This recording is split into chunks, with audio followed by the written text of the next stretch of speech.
የተከማቸ የሐሳብ ማዕበል ውስጥ ሰጥመን የምንመላለስ አንዱን ስንይዝ አንዱን ስንለቅ የምንገኝ አስተውሎታችንን በተለያየ መልኩ ከሚናፈስ የማይጠቅም መረጃ ቢዚ ካደረገው አእምሯችን የተነጠቅን ምስኪንና ጎስቋላ ፍጡራን ነን። ይህንን ድክመታችንን ለመቋቋም ወይም ደግሞ ለመቀየር አስተውሎታችንን ወይም አስተዋይነታችንን ማስመለስ ግድ ይለናል። ታዲያ ምንም ወጪ ሳናወጣ እንዴት ማሳደግ እንደምንችልና አስተውሎታችንን እንዴት ማስመለስ እንደምንችል በዚህ ቪዲዮ አስቃኛችኋለሁ። ቁም ነገር ተካፍለን እንለያያለን። ከከፈታችሁት ሰብስክራይብ በማድረግ ተወዳጁን። መልካም ቆይታ ይሁንላችሁ። አስተውሎት ወይም አስተዋይነት ልክ እንደ ጡንቻ የሚፈረጥምና የሚያድግ ሳንጠቀምበት ወይም ሳንገለገለው ስንቀር ደግሞ የሚኮሰምንና የሚሟሽሽ የአእምሯችን ብቃት ነው። ይህንን ብቃታችንን ከፍ ለማድረግ እንዲያግዙ የሚገለጹ የተለያዩ ነጥቦች ቢኖሩም የተመረጡትንና በሳይንስ ተረጋግጠው ውጤት ያመጡትን እኔም ተጠቅሜባቸው ውጤታማ የሆንኩባቸውን 8 መንገዶች አካፍላችኋለሁ። ለዚህ ቻናል አዲስ ከሆናችሁ ተወዳጁና ተቀላቀሉን። ይህንን ቪዲዮ ላይክ በማድረግ ጀምሩ፣ ለብዙ ሰዎች እንዲዳረስ ያደርጋል። መፍትሄ 1 ቀና የአእምሮ ምግብ። ሳይንስ አጥንቶ ከደረሰበት የአእምሮ አወቃቀር ውስጥ አንዱ የአእምሮን የማይታይ ማንነት የከፋፈለበት መንገድ ነው። ይህም ኮንሺየስ ኤንድ ሰብኮንሺየስ በመባል ይታወቃል። ገለጻዎች እንደሚያመላክቱት 95% የሚሆነው ድብቁ የአእምሮ ክፍል ሲቆጣጠረው፣ በውስጡም ልማዶች፣ ማንነቶች፣ ባህሪዎች፣ አመለካከቶችና እምነቶችን አቅፎ ይሰልልናል። ከዚህም በመነሳት የሚያጋጥመውን የትኛውንም ሁኔታ ምላሽ የሚሰጥ ይሆናል። ንቁ የሚባለው የአእምሮ ክፍል ወይም ኮንሺየስ ማይንድ 5% የሚሆነውን ማንነታዊ መገለጫ የሚይዝ ሲሆን በውስጡም ቪዥዋል፣ አውዲተሪ፣ ካይኒስቴቲክ ወይም ደግሞ በማየት በመንካትና በማሽተት እንዲሁም ደግሞ በመስማት የሚገቡ መረጃዎችን የሚያቁር ሆኖ ቲንኪንግ፣ ክሪቲካል አክቲቪቲዎችን በውስጡ ይይዛል። ታዲያ ሰብኮንሺየስ ማይንድ የሚመገበው በኮንሺየስ ማይንድ በኩል በሚያልፍ መረጃ ነው። ሰዎች ብዙ ጊዜ የሚስቱት እውነታ ቢኖር ድብቁን የአእምሮ ክፍል ማሰልጠን አለብን ብለው መታገል መጀመራቸው ነው። ነገር ግን እኔ በተቃራኒው የሰው ልጅ በኮንሺየስ ማይንድ በኩል ለሚገባው ምግብ መጨነቅ አለበት እላለሁ። ይህንን የምልበት ምክንያት የትኛውም ወደ ውስጣችን የሚገባ መረጃ ያለ ንቁ ህሊና አያልፍም፣ አይመዘገብምም። ንቁ ህሊና ዊል ፓወርን ወይም ደግሞ ነፃ ፈቃድና ምርጫን በመጠቀም ሁነኛ ውሳኔ አሳልፎ መረጃው እንዲያልፍ ካልፈቀደ ወይም ሜንታል ኢምፕሬሽናቢሊቲ ወይም ደግሞ ተደንቆት ካልገነባ ወደ ድብቁ ህሊና ወይም ወደ ሰብኮንሺየስ ማይንድ የማለፍ አቅሙ ሙሉ ለሙሉ የከሰመ ነው። ስለዚህ ድብቁ ህሊና ፈጻሚ ወይም ታዛዥ የአእምሮ ውቅር ሲሆን፣ ንቁ ደግሞ አዛዥ ወይም አከናዋኝ የአእምሮ ክፍል ነው። አዛዥ ያዘዘውን ማንም አይቃወምም፣ መቃወምም አይችልም። ስለዚህም ንቁ ያዘዘውን ድብቁ ይፈጽማል። ስለዚህ ሰዎች ሰብኮንሺየስ ማይንድን ለማሰልጠን ከመትጋት አስቀድመው ኮንሺየስ የሆነውን የአእምሮ ፋካሊቲ ማሰልጠን ግድ ይላቸዋል። ይህንን ሲያደርጉ የሚጠቀሙት ደግሞ ቀና የሆነ ምግብን ለአእምሯቸው መምረጥን ተቀዳሚ ተግባር በማድረግ መሆን አለበት። ቀና የአእምሮ ምግብ ግን ምንድን ነው? እንዴትስ ተደርጎ ሊተረጎም ይችላል? ሰዎች ከምግብ ጋር እንዳያይዙት እንተንትኑና እንመለከተው። ቀና የሆነ የአእምሮ ምግብ ለማይጨበጠው የአእምሮ እድገት እንዲረዳውና የውስጥ ቅልጥፍናውን ከፍ እንዲያደርገው የሚያግዙ ሆነ ተብለው ወይም ዴሊበሬትሊ ለአእምሮ የሚዘጋጁና በየሰዓቱ ለአእምሮ የሚመገቡት ወይም ደግሞ የምንመገባቸው የተመጣጠኑ የምግብ አይነቶች ናቸው። ቀና ከሚባሉት የአእምሮ ምግቦች በተከታታይ እነዚህ ናቸው። ቀና ሐሳብ፣ ቀና ስሜት፣ ቀና ድርጊትን በውስጡ አቅፎ ይዛል። ቀና ሐሳብ ዕለቱን የቀና በማሰብ የመጀመር ልማድን በየጊዜው በንቁ ህሊና ውስጥ የማስረጽ ተግባራዊ ልምምድ ነው። ይህም በሆነ ቁጥር ሁሉም ነገር የሚጀምረው ከሐሳብ ነውና ቀና ሐሳብ ቀና ስሜትን ብሎም ቀና ድርጊትን ሲንክ እያደረገው ይሄዳል ወይም ደግሞ ያስተሳስረዋል። ስለ በጎነት፣ ርኅራኄ፣ ደስታ፣ ፍቅር፣ መስተሳሰብ እንዲሁም ደግሞ መዋደድና ሌሎች ጋር የተገናኙ ሐሳቦችን የሚያስብ ሰው እነዚሁ ሐሳቦች ወደሚያጎናጽፉት ስሜታዊ እርካታ ይደርሳል። ተያይዞም ወደ ተግባር ያሳድጋቸዋል። በተግባርም ለራሱም ለሌሎችም የሚሰማውን ለማጋባት የሚጥር እንዲሆን ያደርገዋል። ይህ የሚሆንበት ትልቁ ምክንያት በአእምሯችን የታችኛው ወይም ደግሞ ፕሪሚቲቭ ማይንድ ጀምሮ ከሚገኘው የአእምሯችን ክፍል ሬቲኩላር አክቲቬቲንግ ሲስተም የሚባል የአእምሯችን በረኛ አለ። ይህንን ሳይንሱ ዘ ጎል ኪፐር ኦፍ ዘ ማይንድ ይለዋል።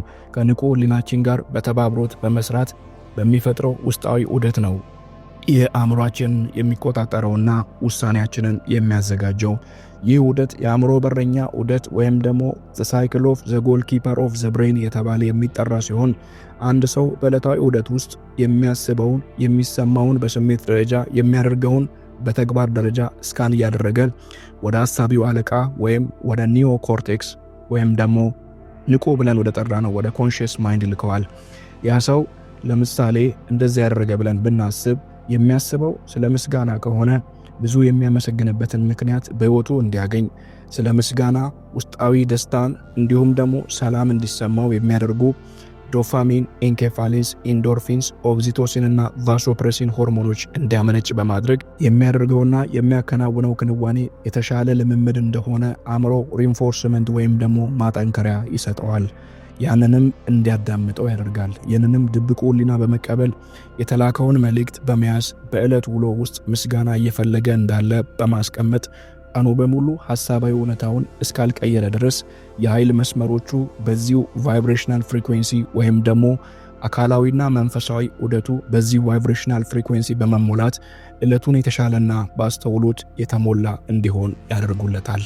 ስለዚህ ከዚህ ሰዓት ጀምራችሁ ለአእምሯችሁ ቀና ምግብን መምረጥ ጀምሩ። ቀና ምግብ፣ ቀና ሐሳብ፣ ምስጋና፣ ቀንን በምስጋና በጸሎት መጀመር፣ የንባብ ልማድን ማዳበር እንዲሁም ደግሞ ራስን በመፈተሽ ወይም ደግሞ ጆርናል በማድረግ መጀመር ቀና የአእምሮ ምግቦች እንደሆኑ ሳይንስ አጥንቶ የደረሰባቸው ናቸውና የበለጠ ያግዛችኋልና ሕይወታችሁን እነዚህን በማድረግ ቀናችሁን በመጀመር የተባረከና ደስ የሚል እንዲሆን እንድታደርጉባቸው ወንድማዊ ምክሬን እለግሳለሁ። መፍትሄ 2 አውቶማቲክ ሰልፍ ቶክ ወይም ደግሞ ከራስ ጋር የሚደረግ አውቶማቲክ የሆነ ንግግር። የሰው ልጅ ከሌሎች ፍጡራን በተለየ መልኩ በሐሳብ ዓለም ውስጥ የሚዋልልና ሐሳብ ዓለሙን እውነት አድርጎ ኢማጂን የማድረግ ካፓሲቲ ያለው ፍጡር ነው። ይህንን ፍጡራዊ ማንነቱን ደግሞ የበለጠ የሚጠቀመው ባሉታዊ መንገድ እንደሆነ ሳይንስ አጥንቶ ደርሶበታል። ዓለም ላይ ከሚገኙ ሰዎች ከ85% በላይ የሚሆኑት በአንዛይቲ፣ ዲፕሬሽን እንዲሁም ደግሞ ስትረስ አብዝተው የተጠቁ ናቸው። ይህ የሚሆንበትም ዋናው ምክንያት ምንድነው ተብሎ ሲታይ ሌላ የሚጠቀሱ ፋክተሮች ቢኖሩም እንኳን ከሚጠቀሱ ዋነኛ መጠቀሻ ምክንያቶች ውስጥ አንዱ የሆነው ከራስ ጋር የሚደረግ ንግግር ነው። የሰው ልጅ በአእምሮ ውስጥ ብቻውን ሆኖ ከራሱ ጋር መነጋገር የሚችል ማንነቱን ግን በዛ ውስጥ ደግሞ እያጠፋው ሲሄድ ራሱን የሚጎዳበትን ሰንሰለት የሚይዝ ማንነት አለው። ያንን ማንነት በምን መልኩ አድርጌ እጠቀመዋለሁ የሚለውን ካልተረዳ እውነታዊ ማንነቱን ሳያገኝ በተሳሳተው የአእምሮ ውቅር በኩል ራሱን ፕሮግራም እያደረገ ይሄዳል። ይህም በተደጋገመ ቁጥር ሰውነታዊ እውነታው በሽታ የሚፈጥር ወይም ደግሞ አካሉ ላይ ማኒፌስት የሚያደርገው በቃላቱ የሚገልጻቸው ቫይብሬሽናል ፍሪኩዌንሲዎች ይሆናሉ። ከራሳቸው ጋር አብዝተው ስለ ውድቀታቸው፣ ስለ ክስረታቸው እንደማይሳካላቸውና እንዲሁም ደግሞ በሕይወታቸው ውጤታማ እንዳልሆኑ፣ በሚሰሩት ሥራ እንደማይደሰቱ፣ በሚኖራቸው ግንኙነትና የትዳር ሁኔታ የማይደሰቱ ወይም ደግሞ እንደዛ አድርገው የሚያስቡ ሰዎች አብዝተው ከራሳቸው ጋር አሉታዊ ንግግርን የተናገሩ ወይም ደግሞ አእምሯቸውን በዛ ልክ የሚፈረግሙ ሰዎች ናቸው። አእምሮ በዛ መልኩ ተፈረገመ ማለት የሰው ልጅ የሶስት ማንነታዊ መገለጫዎች ስሪት ነው። እነዚህም መንፈስ፣ አእምሮና አካል። መንፈስ ላይ የተደጋገመ ነገር ወደ አእምሮ ይወርዳል። ወደ አእምሮ ወርዶ የነበረው ነገር በቃላት ምሳሌ ይሆንና ወደ አካል ላይ የሚገለጽ ይሆናል። ሰልፍ ቶክ ማለት ነገራቶችን በዚህ መልኩ እንዲሆኑ እፈልጋለሁ ወይም ደግሞ ከራሴ ጋር የማደርገው ንግግር በዚህ በሚታየው ፍጥረት ዓለም ውስጥ እንዲሆንልኝ እፈልጋለሁ፣ ይህንን ብዙ ለኔ እንዲሰጠኝ እሻለሁ ብሎ ትዕዛዝ እንደማቅረብ ነው። ስለዚህ ሰዎች አብዝተው ከራሳቸው ጋር አሉታዊ ንግግርን ደጋግመው በተነጋገሩ ቁጥር ድባቴን፣ ጭንቀትን፣ ውድቀትን፣ ክስረትን፣ አለመወደድና መጠላትን ብዙ ፈልጋለሁ እያሉ ይሄዳሉ። በዚህም ምክንያት አስተውሎታቸውንና አስተዋይነታቸውን ያጣሉ። አእምሮ ከራስ ጋር ብዙ የሚናገር ከሆነና ኦቨርቲንክ የሚያደርግ ከሆነ የሰው ልጅ ለውጭው ዓለም እንዲሁም ደግሞ ለውስጣዊ ዓለሙ የሚሰጠው አስተውሎትና ትኩረት በዛው መጠን እየቀነሰ ይሄዳል። ይህንንም የሚያደርግበት ምክንያት ኦቨርቲንክ ወይም ደግሞ መጠን ያለፈ ሐሳብ በአእምሮ ውስጥ በመዘዋወሩ ምክንያት ነው። ስለዚህ ይህንን ለመቀነስ የሰው ልጅ ማድረግ ያለበት ምንድነው ብለው ሲያስቀምጡ ጥናቱን ያጠኑት ሰዎች ሰልፍ ቶክ በሚደረግበት ጊዜ ነገራቶችን ማዘጋጀትና ማቀናጀት እንዳለበት ይጠቁሙናል። ከነዚህም ውስጥ እና የሆኑ ንግግሮችን መምረጥ ወይም ደግሞ ፐርሳይዝ ቾይስ ኦፍ ፖዚቲቭ ወርድስ ብለው ይመክሩናል። ታዲያ እነዚህ ቃላቶች በሚመረጡበት ጊዜ ለራሳቸው እንደሚሆንላቸው፣ እንደሚሳካላቸው፣ በስኬት ጎዳና ውስጥ እንደሚያልፉ፣ ሕይወታቸው ሊቀየር እንደሚችል፣ በተስፋ የሚሞሉና ማንነታቸውን በለውጥ ጎዳና ለማሳለፍ ጥረት የሚያደርጉ ሰዎች የበለጠ ሕይወታቸው ላይ ለውጥን የሚጎናጸፉ ሰዎች ይሆናሉ ይለናል። ስለዚህ ለራሳችን የምናዘጋጀው ነገር ቢኖር በእኛ በራሳችን ድምፅ ወይም ደግሞ በሁኔታዎች መሃል እኛ ራሳችን ጽፈን ባዘጋጀናቸው ቀና ቃላት መሆን አለበት። እኔ እችላለሁ፣ ይሆንልኛል፣ ይሳካልኛል፣ ይህን ነገር እወጣዋለሁ፣ ፈጣሪ ከኔ ጋር ነው፣ አልፈዋለሁ፣ እንዲሁም እኔ ጥበብ ነኝ፣ እኔ እንቁ ነኝ፣ እኔ ቆንጆ ነኝ የሚሉ ቃላትን በተናገረ ሰውና እኔ የማረባ፣ እኔ የከሰርኩ፣ እኔ ቆሻሻ፣ እኔ ደብደብ፣ እኔ ሰዎች የማይወዱኝና የተጠላው ነኝ ብሎ በአእምሮ ውስጥ ዕለት ተዕለት የሚፈረግም ሰው ሁለቱም በአካላቸው ላይ የሚፈጥሩት ቫይብሬሽናል ፍሪኩዌንሲ የተለያየ ይሆናል። ቫይብሬሽናል ፍሪኩዌንሲ እንዲሁም ተያይዞ የሚፈጥረው ራሱን የቻለ ሪያሊቲ አለ። ይህ ዩኒቨርሳል ሪያሊቲ በመምጣት ፐርሰናል ሪያሊቲ ወይም ደግሞ ፐርሰናል አይደንቲቲ ላይ ማኒፌስት ይሆናል። ያ ማለት የሰው ልጅ እኔ ጥበብ ነኝ ሲል ውስጣዊ ጥበብነቱን ያንን የሚያስበውንና ለማድረግ የሚወደውን በሐሳብ በስሜትና በድርጊት የሚገለጠውን ማንነቱን ወይም ደግሞ በመንፈስ በአእምሮና በአካሉ ላይ ሊገለጥ የሚፈልገውን ነገር ወስኗል ማለት ነው። ከዚሁም ጋር በመያያዝ የሰው ልጅ እኔ ቆሻሻ፣ የማረባ፣ ደደብ ነኝ፣ የማልወደድ ነኝ ብሎ ከዚህ ጋር ሪሌት የሚያደርጉ ፍሪኩዌንሲ ያላቸውን ቃላትን በሚያወጣበት ጊዜ እነዛ ቃላት መንፈሱ አእምሮና አካሉ ላይ የሚፈጥሩት ፍሪኩዌንሲ በዛው ልክ ማንነቱን የሚቆጣጠሩት ይሆናል። ስለዚህ እነዚህን ሁለቱን ነገሮች ስናነጻጽራቸው በስሜት ደረጃ በተግባርና በሐሳብ ደረጃ አእምሮአችንና መንፈሳዊ እውነታችን ላይ የሚፈጥሩት ውድቀት እንዲሁም ደግሞ መነሳት አብሮ የሚነሳ ሐሳብ ነው። ስለዚህ እነዚህን ሐሳቦች ለራሳችን እንዴት አድርገን እንመግበዋለን ወይም ደግሞ ከራሴ ጋር ስነጋገር ምን እላለሁ፣ እንዴት አድርጌስ እናገራለሁ የሚለውን ለማስተካከል መጀመሪያ ሆነ ብላችሁ ለራሳችሁ ቃላትን ማዘጋጀት አለባችሁ። በጣም ቀና የሆኑ የተመረጡ ቃላትን ከራሳችሁ ስም ጋር የተሳሰሩ ወይም ደግሞ ከራሳችሁ ማንነት ጋር እኔ በሚል ቃላዊ መገለጫ የተሳሰሩ። ያንን በሚሆንበት ጊዜ እኔ ጥበብ ነኝ፣ እኔ ቆንጆ ነኝ፣ እኔ ተወዳጅ ነኝ፣ እኔ የመፈቀር ነኝ፣ እኔ ክብር ይሰማኛል፣ እኔ ራሴን አከብራለሁ። ይህንን ስንል ደግሞ በሐሳብ ያልነውን በስሜት ያልነውን ደግሞ በተግባር ለመኖር ሁልጊዜም ጥረት የምናደርግ ሲሆን አእምሮ በአካል ደረጃ ማኒፌስት ከማድረጉ በፊት በሐሳብ ያለውን በማዳመጥ ከዛ ጋር ሪሌት ያደረጉት ኬሚካሎችን የሚያመነጭ ይሆናል። እነዚህ ኬሚካሎች ሞር ሞቲቬትድ እንዲሆን መነቃቃት እንዲሰማን በአእምሮአችን ውስጥ የሚፈጥሩ ሲሆን እነዚህ የሚፈጠሩ ስሜቶች አእምሮአችን የበለጠ ውጤታማ እንዲሆንና አእምሮአችን የበለጠ ሻርፕ እንዲሆን በአስተውሎት የተመላ እንዲሆን ያደርጋሉ። ከዚህም በተጨማሪ አእምሮ በሚልካቸው ኬሚካላዊ መልእክቶች ሰውነት ይነቃቃል። ፊዚዮሎጂ ሲነቃቃ አካል ተነቃቅቻለሁ፣ ደስ ብሎኛል የሚል መልእክትን አካል ወደ አእምሮ ይልካል። ሁለቱም በሚግባቡበት ቋንቋ እነዚህን ሼር በሚያደርጉበት ጊዜ ሁለቱም ሞር ኢን ሃርመኒ ወይም ደግሞ በህብረት የመስራት አቅማቸው ይጨምራል። ስለዚህ ሰልፍ ቶክ ወይም ደግሞ ከአእምሮ ውስጥ ራሱ ጋር የሚነጋገረውን ንግግር ቀና ያደረገ ሰው የበለጠ አስተዋይ የበለጠ ስማርት እንዲሆን ራሱን ያነሳሳል፣ በዛ መንገድም ይሄዳል። ስለዚህ ይህንን ለማድረግ የሚያግዘው ዕለት ተዕለት የሚጠቅመውን መረጃ ወደ አእምሮ ማስገባት ሲሆን እነዛ መረጃዎችም የበለጠ በሚደጋገሙበት ጊዜ አእምሮውንና ቫይብሬሽናል ፍሪኩዌንሲ ወይም ደግሞ መንፈሳዊ ንቃተ ህሊናውን እንዲያሻሽሉት እና ቃላቶችን መርጦ ማዘጋጀት ይጠበቅበታል። እና ቃላቶችን በተጨማሪ ደግሞ ዕለት ተዕለት ምስጋናን እንዲሁም ደግሞ ጆርናሊንግን የሚያዘወትር ከሆነ ሞር ቀና ቃላት ላይና ቀና ተግባር እንዲሁም ደግሞ ቀና ስሜት ላይ እያተኮረ እንዲሄድ በማድረግ አእምሮአዊ ውቅሩ የበለጠ ለውጥንና እንዲሁም ደግሞ ደስታን የተመላ እንዲሆን ያደርገዋል። ስለዚህ አስተውሎታችሁን የበለጠ ከፍ ለማድረግና አስተውሎታችሁን ለማስመለስ ይህንን ጥበብ መጠቀም ትችላላችሁ። መፍትሄ 3 ሌላው አስተውሎትንና አስተዋሽነትን ወደ አእምሮ ለመመለስ የሚያግዘው በሳይንስ ተጠንቶና ተረጋግጦ የተቀመጠው ነገር የአካል ብቃት እንቅስቃሴ ነው። የአካል ብቃት እንቅስቃሴ አእምሮን አብልጦ የሚቀይርና እንዲሁም ደግሞ የአካል መንቀሳቀስ አእምሮን የሚያነቃቃ እንደሆነ ሳይንሳዊ ጥናቶች ደርሰውበታል። በእኛ ሀገርም ያልተንቀሳቀሰ ይሸታል ይባላል። ስለዚህ እንቅስቃሴ እንድናደርግ አካላዊ ውቅራችን ይወስነዋል ወይም ደግሞ ግድ ይለዋል። ይህም ማለት ምን ማለት ነው? አንድ ሳይክል አለ ብለን ብንወስድና ያ ሳይክል ሁል ጊዜ እንዲንቀሳቀስና ዳይናሚሲቲ እንዲኖረውና እንዲሁም ደግሞ ካይነቲክ ኤነርጂን ክሬት እንዲያደርግ ነው የተፈጠረው። ሰዎች ግን ስታቲክ እንዲሆንና እንዲቀመጥ ካደረጉት ማቴሪያሎቹ እንዲሁም ደግሞ በተለያየ ቦታ የሚገኙ ጎናዊና ሳይዳዊ እንዲሁም ደግሞ ግኝታዊ ውቅሮቹ እየዛጉ ይመጣሉ። ያ የሚሆንበትን ምክንያት ለስታቲክ ኢነርጂ የተፈጠረ እንዳልሆነ የሚያሳዩ ናቸው። ዝገት ማለት በሰውነት ውስጥ እንደሚፈጠር እንደ ኮሌስትሮል አንሳቹሬትድ ፋት አድርገን ልንወስደው እንችላለን። የሰው ሰውነትም በዚሁ ልክ ተመሳሳይ አይነት መዋቅር አለው። የሰው ብሎኖቹ፣ መገጣጣሚያዎቹ እንዲሁም ደግሞ አካላዊ ውቅሩን ስትመለከቱ ሞር ሞቢሊቲ ወይም ደግሞ ዳይናሚሲቲ ላይ ፎከስ አድርጎ የተሰራ መዋቅር ነው ያለው።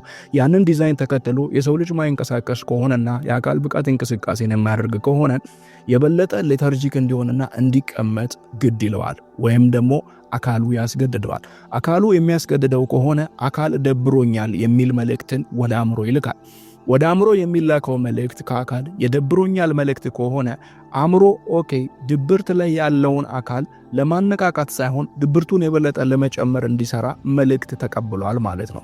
በዚህም ምክንያት የአንዛይቲ እና የዲፕሬሽን እንዲሁም ደግሞ ለረጅም ሰዓት ተቀምጦ የማሳለፍንና የድባቴን ሆርሞኖች ወደዛ ይልካል። ልክ እንደ ኢንዶርፊን ሳይሆን እንደ ኢንኬፋሊንስ እንዲሁም ደግሞ ዶፓሚን የሚያነቃቁ ሳይሆን ለዲፕሬሽን ለአንዛይቲ የሚያጋልጡትን እንደ አድሬናሊን፣ ኮርቲሶልና ኖሬፕኔፍሪን ያሉትን መልእክት የያዙ ተሸካሚዎችን ወደ ሰውነት ይልካል። ሰውነትን በዛው ልክ ለበለጠ መዘፍዘፍ ወይም ደግሞ ሌታርጂሲቲ ወይም ደግሞ ስታቲሲቲ ይጋለጣል ማለት ነው። ይህንን ደግሞ ቢታፕ ለማድረግ የሰው ልጅ ተነስቶ ፊዚዮሎጂውን ማንቀሳቀስ አለበት። ፊዚዮሎጂ በሚንቀሳቀስበት ጊዜ የኒውትሪሽን ኤክስፐርት እንዲሁም ደግሞ የአንቲ ኤጂንግ ኤክስፐርት የሆነው ዴቪድ ሲንክለር ሲናገር የሰው ልጆች እንቅስቃሴ በሚያደርጉበት ጊዜ ማይቶኮንዶሪያ ሌቭላቸው ይጨምራል ይላል። ማይቶኮንዶሪያ ማለት ሰውነት ላይ ቫይታሊቲ ወይም ደግሞ መንፈሳዊ ኤግዚብረንሲ እና ኤሌክትሪካዊ ውቅሩ እንዲጨምር የሚያደርጉ ሴላዊ ውቅሮች ናቸው ይለናል። ስለዚህ እነዚህን በምንጨምርበት ጊዜ ሞር የተነቃቃን እንድንሆንና ቫይታሊቲ እንዲሁም ደግሞ ስታሚናና ካሬጅ ድፍረትና ጥንካሬን በሰውነታችን እንድንላበስ ያደርጉናል። በተጨማሪም ከመዘብሰፍ ይልቅ ወይም ደግሞ ካለመንቀሳቀስ ይልቅ መንቀሳቀስ BDNF የሚባል ወይም ደግሞ ብሬን ድሪቨን ኒውሮትሮፒክ ፋክተር የሚባል ለኒውሮጀነሲስ እና እንዲሁም ደግሞ አዲስ ሴሎችን ለማሳደግ አዲስ ልማዶችን ለማሳደግ የሚያግዙ የሚያመነጩት ኬሚካሎች እንዲመነጩ ያደርጋል። በተያያዥነትም እንደ ኢንኬፋሊንስ፣ ቫሶፕሬሲን፣ ኦክሲቶሲን፣ ዶፓሚን፣ ሴራቶኒን፣ ሜላቶኒን ከዚህ ጋር የተገናኙ የሚያነቃቁ ሆርሞኖችን እንድናመነጭ ያግዘናል። ስለዚህ አስተውሎት የሚያያዘው ከአእምሮ ዳይናሚሲቲ ጋር ነው እንጂ ከአእምሮ ስታቲሲቲ ጋር አይደለም። ይህንን በቀላሉ ለማስረዳት የበለጠ ቁጭ ስትሉና የበለጠ ኢንደልጅ የምታደርጉበት አክቲቪቲ በጣም ሞቢሊቲ ያነሰው ሲሆን አእምሯችሁ የበለጠ ስታቲክ ይሆናል ወይም ደግሞ የማሰብ አቅሙ የአስተውሎት አቅሙ ይቀንሳል ማለት ነው። ያንን ከፍ ለማድረግ ደግሞ ማድረግ የሚጠበቅበት አንድ ሰው እንቅስቃሴ ማድረግ ነው። ስለዚህ የትም ሳትሄዱ ቤታችሁ ውስጥ ምናልባት ለ30 ደቂቃ ቁጭ ብድግ በመስራት ሰፈራችሁ ላይ ለ1 ለ40 ደቂቃ ወክ በማድረግ ሆነ ብላችሁ ስፖርታዊ እንቅስቃሴዎችን ወይም ደግሞ ቀለል ያሉ የቤት ውስጥ ስትሬቺንግ ኤክሰርሳይሶችን በመስራት ራሳችሁን በማንቀሳቀስ እነዚህን ጥቅሞች ማግኘት ትችላላችሁ። መፍትሄ 4 አራተኛው መፍትሄ OQP ይባላል። OQP ማለት ኦንሊ ኳሊቲ ፒፕል ወይም ደግሞ የተመረጡ ሰዎች እንደማለት ነው። በኢትዮጵያን አባባል ባልንጀራን ንገረኝና ማንነትን እነግርሃለሁ ይባላል።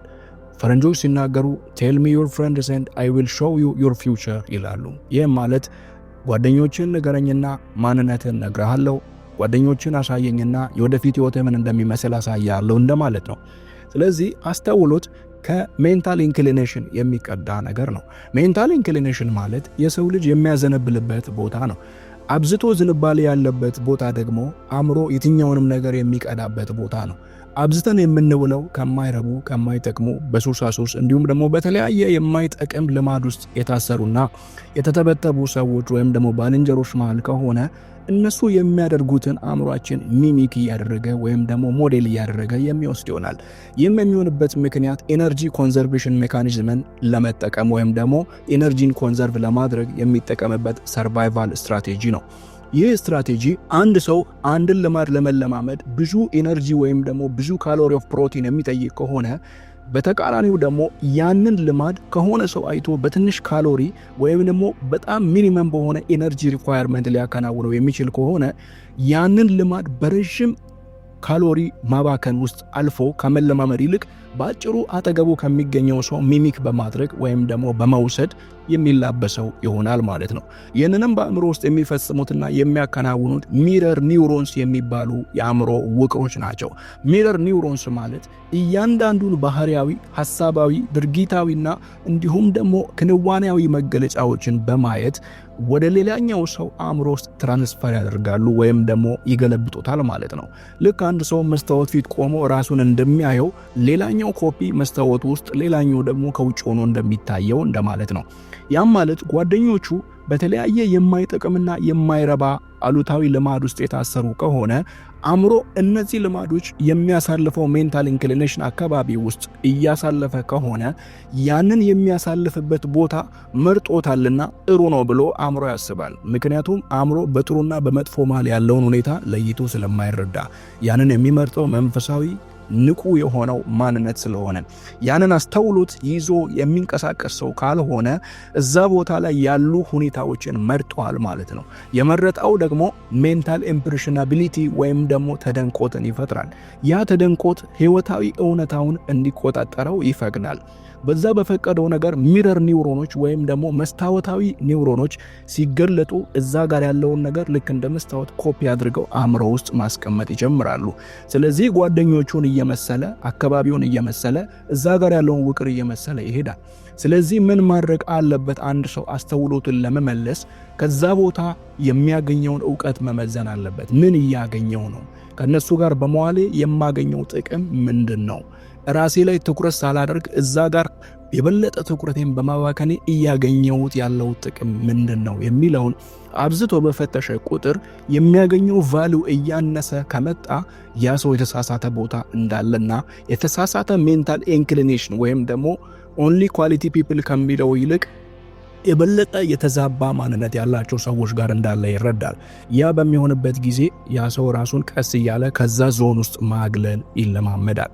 ያንን ከተለማመዳችሁ በኋላ ቀስ ትሉና የተሻሉ ሰዎችን የምታገኙባቸውን ኦንላይን ፕላትፎርሞችን፣ ቡክ ክለቦችን እንዲሁም ደግሞ ሰፈር ላይ ያሉ ሲቪክ ማህበራትን በመቀላቀል ራሳችሁን የበለጠ የምታሳድጉበትን መንገድ ማባዛት ትችላላችሁ። ያንን ባደረጋችሁ ቁጥር የበለጠ ከሰዎች ጋር ኔትወርክ ስታደርጉ አእምሯችሁ ሞር ሶሻላይዝ ያደረጋችሁ እንደሆነ በመረዳት ሶሻል ካፓሲቲያችሁ ወይም ደግሞ ሶሻል ኔትወርካችሁ እንዲሰፋ እንዲሁም ደግሞ ከሰዎች ጋር የምታግባቡበትንና ኮሚኒኬቲቭ የምትሆኑበትን ስታቢሊቲ እየገነባላችሁ ይሄዳል።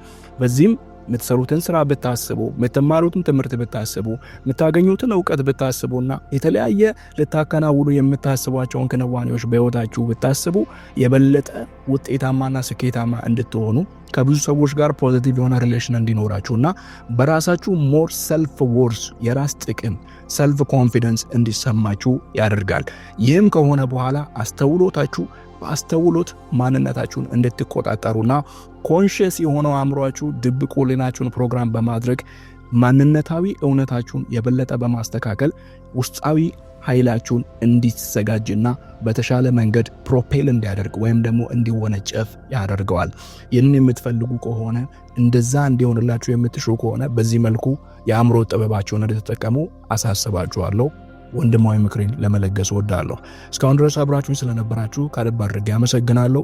ይህ ክፍል 1 ነው። ይህ ቪዲዮ 100 ላይክ ካገኘ ክፍል 2ቱን ወይም ደግሞ 4ቱን የቀሩትን ሐሳቦችን ሰርቼ የማቀርብላችሁ ይሆናል። ይህንን ቻናል ሰብስክራይብ በማድረግ ቤተሰብ ሆኑ። ቪዲዮውን ላይክ በማድረግ ጀምሩ። ሐሳብ ከአስተያየት ካላችሁ ሐሳብ መስጫው ላይ ጻፉልኝ። ቀሪ ሰዓታችሁ ደስ የሚል እንዲሆን ልባዊ ምኞቴ ነው። ስልጠና የምትፈልጉ ወንድሞችና እህቶች ከየትኛውም ሀገር በእነዚህ በሁለቱ ስልኮች በመደወል ከኔ ጋር ዳይሬክትሊ ኮሚኒኬት ማድረግ ትችላላችሁ። ቀሪ ሰዓታችሁ ደስ የሚል የምትነቃቁበት እንዲሆን ልባዊ ምኞቴ ነው። ሰላም ሁኑ። መልካም ጊዜ ይሁንላችሁ ውድ ቤተሰቦች።